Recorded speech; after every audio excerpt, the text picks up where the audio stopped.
Et bonjour à tous et à toutes et bienvenue dans ce nouveau webinaire, où je suis très très bien accompagnée. Je suis aujourd'hui accompagnée donc de Kevin et Fabien. On va vous présenter aujourd'hui un webinaire qui s'intitule Éditeur d'applications mobiles, augmenter la résolution des photos de vos clients. C'est un webinaire sur lequel on était assez impatient de vous présenter parce qu'on a vraiment bien travaillé dessus. On s'est beaucoup entraîné sur des modèles de machine learning. Donc, on a hâte de vous présenter tout ça. Donc aujourd'hui pour ce webinaire, je m'appelle Kevin Messi, je suis Product Marketing Manager chez Scaleway. Je m'occupe notamment des instances, des GPU, du networking.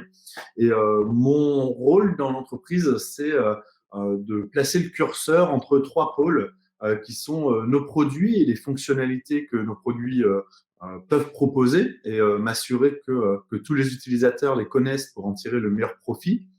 Le prix, évidemment, puisque il faut que les bons produits soient au bon prix, et vos usages, c'est-à-dire que le but ultime de ces deux points de vue, c'est que ça réponde à vos usages. Donc c'est pourquoi n'hésitez pas dans le chat à nous poser plein de questions, à répondre aux questionnaires et surtout à venir nous parler sur le chat Scaleway communautaire ou à nous pinguer sur Twitter. Et au cas par cas, on saura répondre et vous guider en fonction de vos attentes et de vos besoins. Fabien Da Silva, qui s'occupe de la démo, est le Product Manager de l'univers intelligence artificielle chez Scaleway. Donc, ça comprend les GPU, mais pas que. Et on a plein de choses qui arrivent en ce sens prochainement. Et Olga Petrova, qui est avec nous dans le chat, qui est la spécialiste de l'intelligence artificielle du machine learning chez Scaleway, qui a réalisé cette démo et qui pourra répondre à vos questions directement dans le chat. Donc, je vais essayer d'être bref parce que je sais que ce n'est pas la partie la plus intéressante. Mais pour ceux qui ne connaissent pas Scaleway, nous sommes la division cloud d'Iliad. Donc, on a la particularité d'exister depuis un peu plus de 20 ans sous une forme qui s'appelait Online. On est pionnier du bare metal, on est un des leaders européens. On propose un cloud souverain et de confiance qui se veut aujourd'hui l'alternative crédible aux cloud providers américains. Et du coup, on a quand même une ambition mondiale qui nous place aujourd'hui 9e cloud provider au niveau mondial, avec 300 collaborateurs qui sont séparés sur 2 campus entre Paris et Lille. Donc moi, je suis sur Paris et Fabien est à Lille, par exemple. Et aujourd'hui, on adresse des clients dans plus de 160 pays à travers le monde. Et quand je parlais d'écosystème complet ou de pionnier, c'est parce qu'aujourd'hui, on a la chance de proposer à la fois du data center, à la fois des serveurs dédiés via la marque Dedibox, et enfin notre écosystème de cloud public. Excusez-moi. Donc aujourd'hui, on fait beaucoup d'efforts pour être un réel cloud public avec tout un tas de features, de fonctionnalités. On en a sorti une vingtaine dans les 10 derniers mois et c'est un rythme qui s'intensifie. Donc là aussi, n'hésitez pas à nous parler, à nous exprimer vos usages et vos besoins parce qu'on en tient réellement compte dans la définition de notre roadmap. C'est l'avantage d'être un acteur peut-être moins lointain que d'autres. Sur la partie GPU, donc aujourd'hui on est fiers de vous proposer un GPU qui est connu à travers le monde, donc c'est les NVIDIA Tesla P100 qu'on propose à 1 € de l'heure. Donc c'est idéal pour tous ceux qui veulent tester ou entraîner des modèles. Aujourd'hui on est 2 à 3 fois moins cher, voire parfois plus que les cloud providers américains sur les GPU.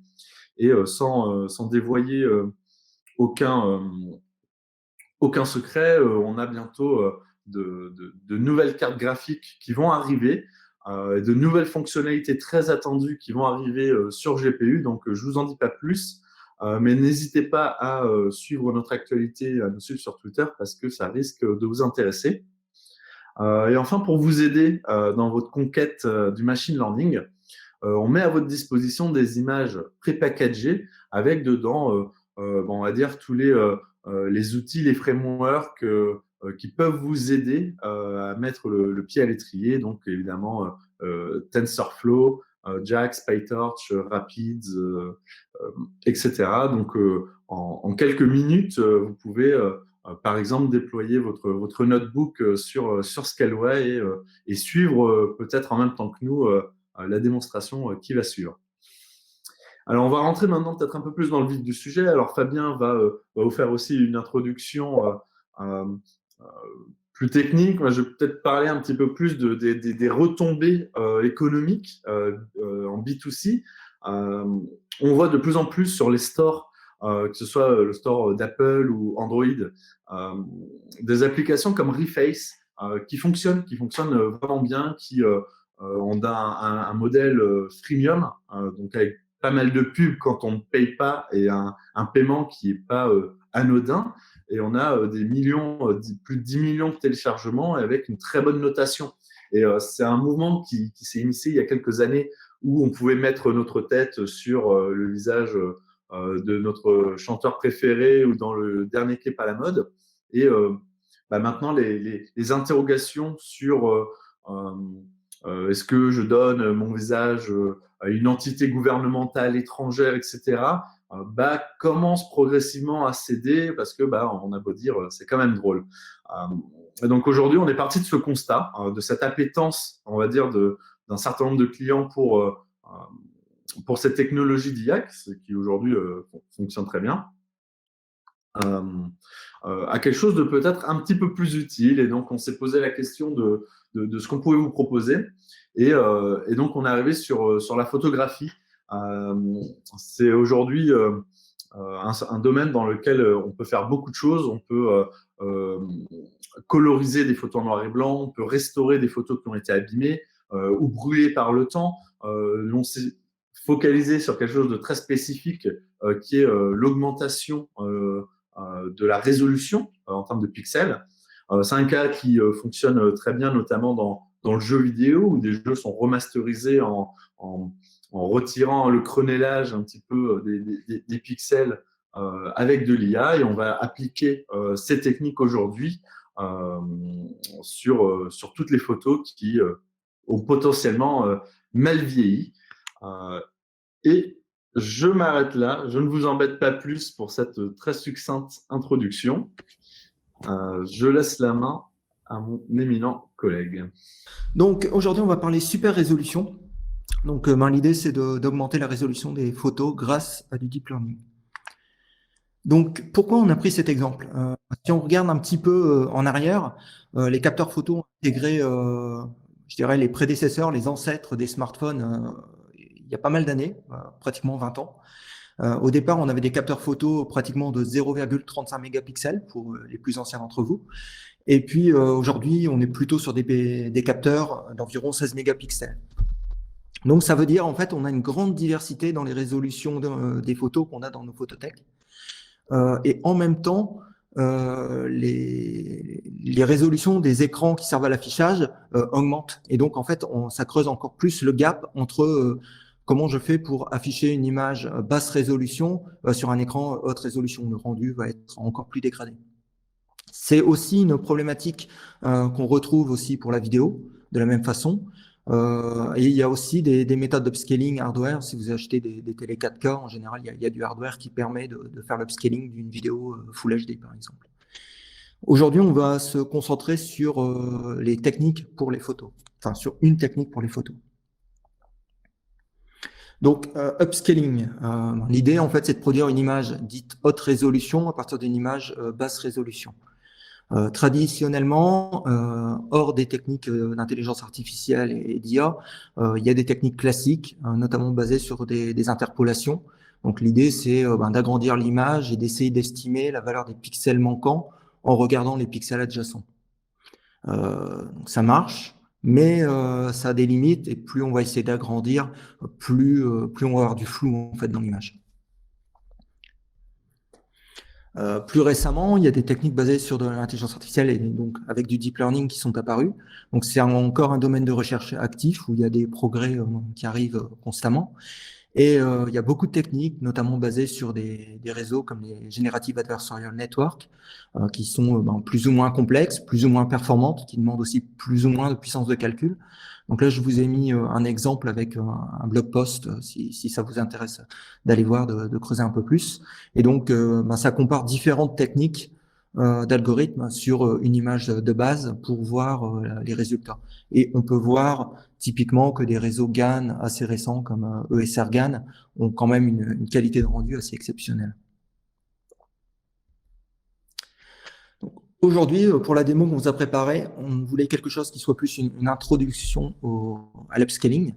Donc, on s'est contenté de multiplier par 2 la résolution d'une image et on est parti aussi sur des images d'assez petites dimensions. Comme ça, si vous voulez reproduire les notebooks chez vous, vous n'aurez pas besoin d'une puissance de calcul sur une grande longueur de temps. Donc, l'idée, en fait, c'est qu'on est parti d'images dites haute résolution, mais en fait, qui font que 120 pixels par 120 pixels. On les a réduits de moitié. Donc, on est parti d'images de 60-60. On les passe dans notre réseau de neurones et qui va donner un résultat.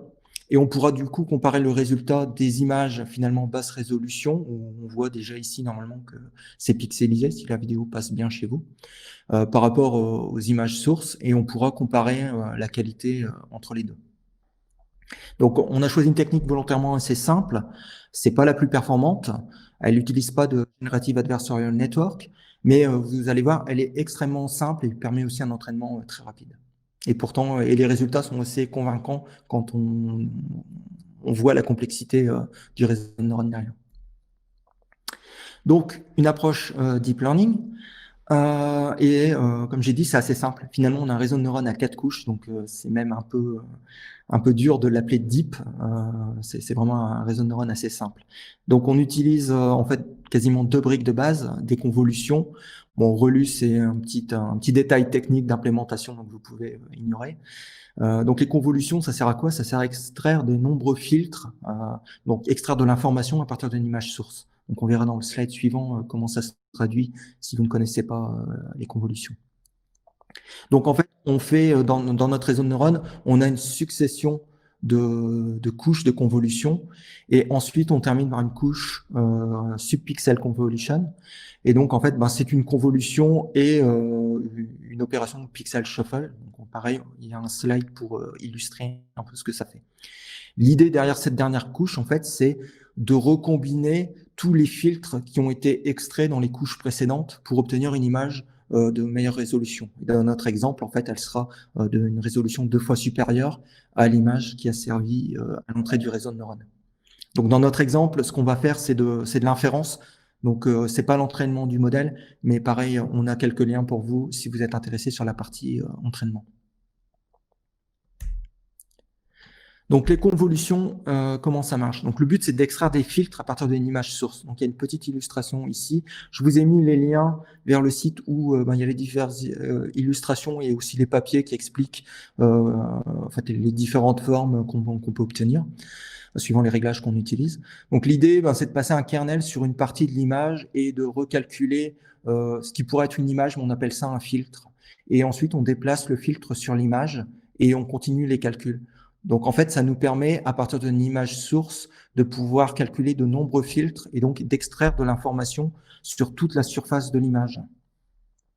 Et donc, en fait, les réglages qu'on utilise ici font que la dimension des filtres en sortie est identique à la taille de l'image en entrée. Juste que l'image de base avait finalement l'équivalent de 3 filtres, 3 couleurs, le rouge, vert, bleu, des images couleurs. Et là, en sortie, on va avoir beaucoup de filtres d'informations qui conservent la même taille.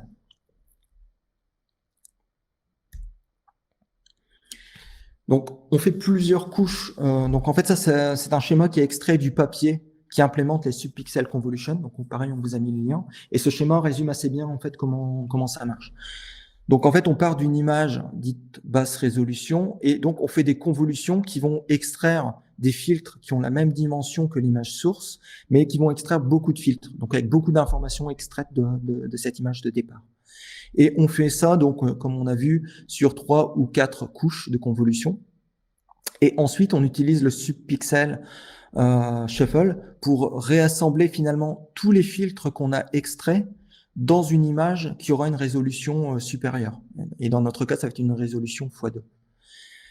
Pour faire le subpixel convolution, en fait ici, donc notre implémentation, on l'a fait en PyTorch, et donc il y a une fonction qui s'appelle pixel shuffle. Donc j'ai fait un copier-coller de la documentation PyTorch. Donc en fait, ça prend en entrée, alors l'étoile, ça veut dire que ça peut être un batch d'images, donc un ensemble d'images qu'on voudrait traiter en batch, donc on peut ignorer l'étoile. Et ici, en fait, dans le tensor, donc l'objet mathématique qui est utilisé par le réseau de neurones. Donc, on retrouve le nombre de channels qui correspondent aux couleurs, par exemple, pour l'image d'origine. Donc, le C, c'est 3 pour nos images couleurs. Le R au carré, en fait, c'est l'upscale factor. Et donc, à partir de beaucoup de couches, d'une image d'une hauteur H et d'une largeur L, on va transformer ça en une image qui aura que 3 channels. Donc, on va retrouver le rouge, vert, bleu, mais dont la hauteur et la largeur auront été multipliées par l'upscale factor. Donc c'est une fonction bien pratique. Et donc c'est ce qui permet de faire un peu la magie, d'augmenter, de doubler la résolution en ayant finalement très très peu de lignes de code. Donc on va passer à la démo qui va être finalement très rapide pour l'exécution.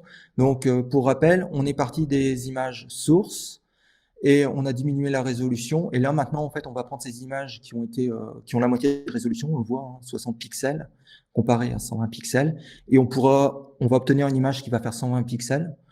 Et on pourra comparer le résultat obtenu, comparer à l'image source et voir si ça se comporte bien. Pour information, le réseau là qu'on a entraîné, donc on va faire de l'inférence, donc on va utiliser un modèle pré-entraîné. On a utilisé un dataset de 600 000 photos. Donc c'est un dataset propriétaire, celui-là on peut pas le donner. C'est un dataset qui contient des visages. Donc voici une image qui a été extraite de ce dataset.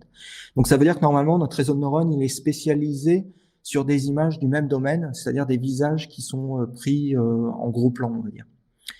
Pour challenger un peu la qualité et les résultats de ce réseau, on a introduit des images un peu différentes. Donc on a mis aussi une image de visage, mais cette fois-ci c'est pas cadré en plan serré.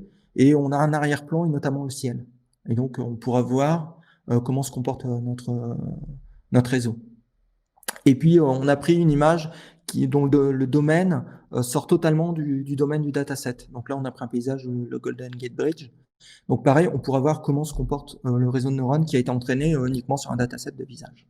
Évidemment, l'image qu'on a utilisée ici sort du test set, donc elle ne fait pas partie du training set. Faut le préciser quand même. Donc, je vais passer sur le notebook. Donc, on vous mettra le lien GitHub avec ce notebook pour reproduire les résultats. On vous mettra le modèle pré-entraîné et les quelques images qui ont servi pendant la démo. Donc, en fait, c'est du PyTorch. Je vais pas passer sur le code, c'est pas le plus intéressant. Le but, c'est que oui, on va lire des images qui se trouvent dans un répertoire images. Comme c'est des images qui font 120 pixels, on va les réduire à 60 pixels pour pouvoir les passer à l'entrée de notre réseau de neurones. Pour faire l'inférence, du coup, on reconstruit l'architecture du réseau de neurones et on restaure les paramètres du réseau qui a déjà été entraîné sur le dataset. Par rapport à ce qu'on a vu dans les slides, on peut voir qu'on retrouve la même architecture. C'est juste cette partie-là de code que je vais vous montrer. On a bien une première convolution dont la sortie passe dans une seconde couche de convolution, elle-même dans une troisième couche de convolution, quatrième couche de convolution, et on fait le pixel shuffle pour réassembler tous les filtres qu'on a pu extraire de l'image source. Et puis, on va afficher le résultat. Donc, si j'exécute le code, voilà. Donc, l'image cible en 120 pixels, les images sources en 60 pixels. Donc, on les voit normalement, vous devriez les voir assez pixelisées, celles-ci. Et le résultat, la sortie du réseau de neurones. Donc, encore une fois, un réseau assez simple, seulement 4 couches. Donc, on peut voir ici, effectivement, que c'est beaucoup moins pixelisé. C'est peut-être un tout petit peu plus flou sur cette image-là, mais en même temps, au niveau du ciel, c'est pas quelque chose qui était dans le domaine du dataset lors de l'entraînement. Donc, le résultat est plutôt satisfaisant. Pour le visage, C'est pareil, ça reste assez bon au niveau des résultats, je pense. Et puis, au niveau du Golden Gate Bridge, c'est assez intéressant. De façon plutôt bonne nouvelle, on peut voir que le résultat est quand même assez satisfaisant, alors que là, on est dans un domaine qui n'était pas dans le domaine du dataset d'origine. On voit néanmoins qu'il y a des petits défauts. Par exemple, ici, on voit les câbles du Golden Gate, donc des choses assez rectilignes qui ont du mal à être bien rendues à la sortie de notre réseau. Et finalement, ça c'est normal. Si on y réfléchit bien, c'est quand même dans notre dataset, on a les visages, c'est plutôt des courbes, des choses comme ça. On ne trouve pas des figures géométriques rectilignes très longues dans l'image. Et donc là, c'est typiquement des choses que le réseau n'a pas vu passer lors de son entraînement. Donc on a plutôt un bon résultat compte tenu du cas d'usage et de l'entraînement qui a été utilisé. Donc voilà. Donc, le petit bilan de cette démo, donc il faut bien rappeler, on l'a entraîné sur 600 000 images, donc c'est un dataset propriétaire. Au niveau aussi temps d'entraînement, donc on a utilisé une RODERS avec un seul NVIDIA P100. On a entraîné le réseau donc sur ces 600 000, enfin 600 000, une partie qu'on a gardée pour le test set évidemment, mais c'est à peu près 3-4 minutes par époque. Donc époque, c'est un passage sur l'ensemble du training set. Et le modèle entraîné sur à peu près 20 époques. Donc, vous pouvez voir que le temps d'entraînement est plutôt court. Donc, on a un réseau finalement qui est très simple et qui a une performance qui est plutôt intéressante compte tenu de la simplicité. Évidemment, il y a des techniques plus élaborées avec des meilleurs résultats, plus complexes à mettre en place. Ceux qui ont déjà entraîné des réseaux génératifs savent que c'est assez touchy de trouver les bons réglages pour que ça marche, même juste pour reproduire des résultats existants. Donc voilà. La bonne surprise, c'est effectivement que notre modèle généralise finalement plutôt bien, même en sortant un petit peu du cadre, du domaine, du dataset d'entraînement. Alors peut-être que ça marchera moins bien aussi sur d'autres images. Ça veut dire aussi que si vous êtes intéressé par entraîner ce genre de modèle, vous devriez penser à l'ensemble des use cases que vous voulez traiter et peut-être du coup inclure plus de diversité finalement dans le dataset d'entraînement pour pouvoir généraliser à des visages, du mobilier, des paysages, etc. Si vous voulez aller plus loin, on vient de mettre en ligne un tutoriel justement qui contient le code et qui explique comment on va construire ce réseau de neurones qui est assez simple finalement. Donc pour la partie entraînement, voilà, vous pourrez faire ça, sachant que, comme je l'ai déjà dit, le dataset est propriétaire, donc vous devrez utiliser votre propre dataset pour entraîner votre modèle, si vous souhaitez entraîner le modèle. Si vous voulez aller encore plus loin, on va vous donner quelques liens.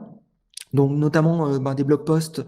Donc par exemple celui-ci compare différentes techniques plus ou moins avancées pour faire de l'upscaling.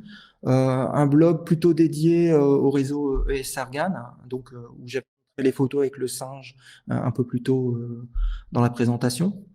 Le lien vers le papier scientifique qui décrit justement le subpixel convolution qu'on a implémenté donc ici dans cette démo. Et si vraiment le sujet vous intéresse, n'hésitez pas à aller voir un site qui s'appelle Paper with Code. Vous cherchez super résolution et vous allez trouver à peu près 300 papiers scientifiques et codes associés traitant de cette problématique. Donc, encore une fois, c'est un domaine de recherche assez actif et où il y a des progrès qui arrivent régulièrement. Donc voilà, en synthèse, on a parlé super résolution, avec un exemple concret et utile qu'on espère pourra vous donner des idées pour créer des services à destination du public, puisque ça risque de répondre à un besoin de par la diversité qu'on a dans nos photothèques. On peut même, comme Kevin l'avait suggéré, aussi aller au-delà, par exemple sur de la restauration d'images. Donc voilà, donc, plein de possibilités. Dans l'exemple, donc c'était une technique assez simple, donc, qui est idéale pour débuter sur le sujet. Subpixel convolution, donc il faut retenir ces convolutions et pixel shuffle. Et puis l'opportunité de creuser un peu plus. On va vous mettre les liens sur le GitHub où j'ai mis le code source de la démo qu'on vient de faire, le lien vers le tutoriel qui contient le code source pour entraîner vos modèles. Il y a un community Slack aussi pour si vous avez des questions ou pour nous remonter aussi vos besoins, les choses, les services que vous aimeriez voir proposés par Scaleway pour vos projets d'intelligence artificielle, de machine learning, de deep learning. Quelles sont les configurations GPU qui vous intéresseraient? Quels sont les frameworks qui vous intéressent? Voilà. Vous avez un canal privilégié et on sera à votre écoute. Merci beaucoup Fabien pour toute cette démo. À des bonnes soirées à vous, au revoir. Merci, au revoir.